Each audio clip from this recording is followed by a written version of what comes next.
Hello! Welcome to it's me Revathi Shekhar. Friends, నా పట్టు చీరకి నేను కాసులతోటి చీర కుచ్చులు వేసుకున్నానండి. సూపర్ అంటే సూపర్‌గా ఉన్నాయండి.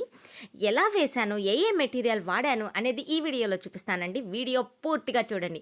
నా ఛానల్ ఫస్ట్ టైం చూస్తున్న వాళ్ళు ప్లీజ్ సబ్స్క్రైబ్ చేసుకోండి. చూసారు కదండీ, చీర కలర్ సిల్క్ థ్రెడ్ తీసుకున్నానండి. మొత్తం 150 లైన్లు వేసుకున్నాను. అలాగే మీరు వీడియోలో చూస్తున్నారు కదండీ, పెద్ద పెద్ద రింగులు తీసుకున్నాను. వాటికి కుచ్చుల్ని వేసి కట్టానండి. 3 వేళ్ల పొడవు తీసుకున్నానండి. 4 లైన్లు వేశానండి. అంటే 150 ఇంటూ 4 లైన్లండి. చాలా చక్కగా, ఒత్తుగా, చాలా ముద్దగా, చాలా బాగుంటాయండి కుచ్చులు. సూపర్ అంటే సూపర్గా ఉంటాయి.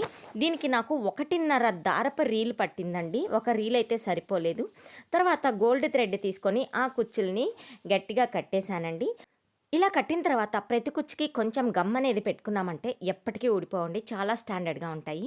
చూసారు కదండి, ఇట్లాగా 4 లైన్లు 3 వేళ్ల పొడవుతో తీసుకొని కట్ చేశాను. చూడండి, కుచ్చు భలే నిండుగా ఉంది. చాలా చాలా బ్యూటిఫుల్గా ఉందండి. చూడండి, చీర రంగులో తీసుకున్నానండి. ఎందుకంటే పళ్ళుకి డార్క్ నెమలి పింఛం కలర్ ఉంది కాబట్టి చీర కలర్లో తీసుకున్నాను. ఇదిగోండి, ఇలా కుందన్స్ అంటిద్దాము దానికి రింగుకున్న హోల్స్లో అనుకున్నానండి. బాగుంటుంది లుక్ అని. కానీ కుట్టిన తర్వాత అంటిస్తే మనకి కుట్టడానికి ఈజీగా ఉంటుందని తర్వాత అంటించాను. ఇంకా చూసారు కదండి, కాసులు కావాలని షాప్లో అడిగితే ఇలా కాసుల పేరు ఇచ్చేసారండి. దాన్ని ఇలా తీసుకోవాలన్నమాట, సపరేట్ చేసుకోవాలి. ఇలాగే అమ్ముతున్నారు అని చెప్పారు. నేను హైదరాబాద్లో కొన్నానండి. మోస్ట్లీ 100 నుంచి 150 లోపు పడింది, నాకు గుర్తులేదు. చాలా బాగున్నాయండి, సూపర్గా ఉన్నాయి. మంచి షైనింగ్తో, కలర్ పోవు అని చెప్పారు. అలాగే ఈ రౌండ్ పూసలు తీసుకున్నాను. ఇంకా ఈ రింగుల మీద అంటించడానికి చిన్న చిన్న స్టోన్స్ కూడా తీసుకున్నానండి. ఇంతే నేను వాడిన మెటీరియల్. ఇంకా మామూలు దారం తీసుకున్నానండి. పౌటి చెంగు కలర్లోనే తీసుకున్నాను, గోల్డ్ కలర్ కాదు. ఎందుకంటే ఈ కలర్ తీసుకుంటే చీర రంగులో కలిసిపోతుందని. తర్వాత సూదిని నార్మల్ సూదితో ఎక్కించుకొని లాక్ చేసి మొదట 3 రౌండ్ పూసలు వేసుకున్నానండి. ఆ 3 రౌండ్ పూసలు ఎంత దూరం వస్తాయో చూసుకొని అక్కడికి మళ్ళీ లాక్ చేసేసుకొని తర్వాత కాసుల పేరులోంచి కాసు తీసుకొని ఎక్కించానండి. దానికి కుట్టడానికి మనకి హోల్ ఉంటుందండి, చాలా వీలుగా ఉంటుంది. దాన్ని కూడా ఇటు అటు కొంచెం ఊడకుండా గట్టిగా 2-3 ముళ్ళు వేసుకున్నాను. కాసు కూడా కుట్టిన తర్వాత మళ్ళీ ఇంకొక 3 పూసలు తీసుకున్నానండి. నేను ఈ పట్టు చీరకి కొంచెం గ్రాండ్గా చేయాలనుకున్నానండి. అందుకోసమే ఇంత వర్క్ చేశాను. లేదంటే డైరెక్ట్గా ఆ పెద్ద పెద్ద రింగులతోటి కుచ్చులు వేసినా కానీ సరిపోతుంది. కానీ నేను నిండుగా వేసుకోవాలనుకున్నాను, అందుకే ఇలా చేశాను. మీ చాయిస్ మీదండి, మీరు ఎలా కావాలనుకుంటే అట్లా కుట్టుకోవచ్చు. చూసారు కదండి, 3 పూసలు కాసు, మళ్ళీ 3 పూసలు వేసుకొని ముడి వేసేసుకొని అక్కడికి ఇప్పుడు మనం తీసుకున్న పెద్ద రింగ్ని దీని పక్కన కుట్టాలండి. ఆ రింగుకు కూడా హోల్స్ ఉన్నాయి కాబట్టి నేనైతే 3 చోట్ల టాకాలు వేసుకున్నానండి. గట్టిగా ఉంటుంది స్టాండర్డ్గా అని చెప్పేసి. మీ ఇష్టము. నేను ముందు కుందన్స్ అంటించడం వల్ల ఫస్ట్ రింగ్కి కుదరలేదండి.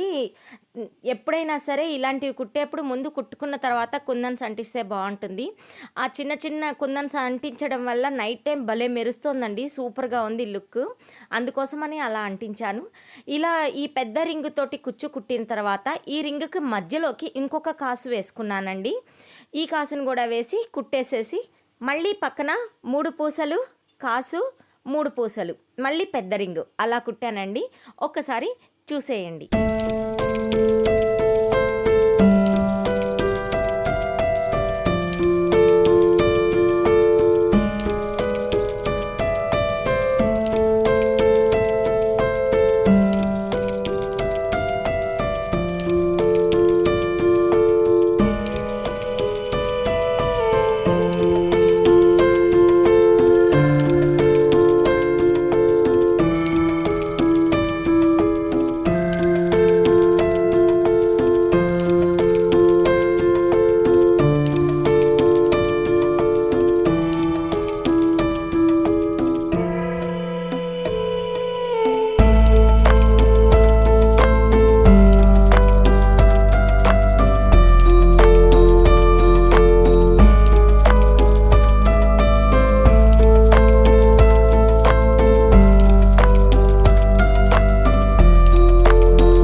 కుట్టిన తర్వాత కాసులకి ఒక కుందన్ అంటించానండి. అలాగే ఇందాక రింగ్స్‌లో చెప్పాను కదండీ! ఒక హోల్ వదిలేసి ఒక హోల్‌లో కూడా చిన్న స్టోన్ కుందన్స్ అంటించానండి. చూసారా? రెడీ అయిపోయిందండి. చాలా గ్రాండ్‌గా ఉంది. చాలా అంటే చాలా బావుందండి. సూపర్‌గా ఉంది. ఈ పట్టు శారీ మీద బ్లౌజ్‌కి కూడా కాసులతోటి వర్క్ నేనే చేద్దామనుకుంటున్నానండి. అది కూడా వీడియో అప్‌లోడ్ చేస్తాను. చూసారు కదండీ! ఈ కాసుల కుచ్చులు ఎలా అనిపించినాయి? నచ్చితే కామెంట్ చేయండి. ప్లీజ్ లైక్ చేయడం మర్చిపోకండి. మీరు లైక్ చేస్తే ఇంకా కొంతమందికి రిఫర్ చేస్తుందండి యూట్యూబ్. అందుకని లైక్ చేయడం మర్చిపోకండి. కామెంట్ చేయండి. వీడియో నచ్చితే లైక్ చేయండి, షేర్ చేయండి. It's me Revathi Shekhar. నాకు తెలిసింది మీకు చెప్పాను. Thank you.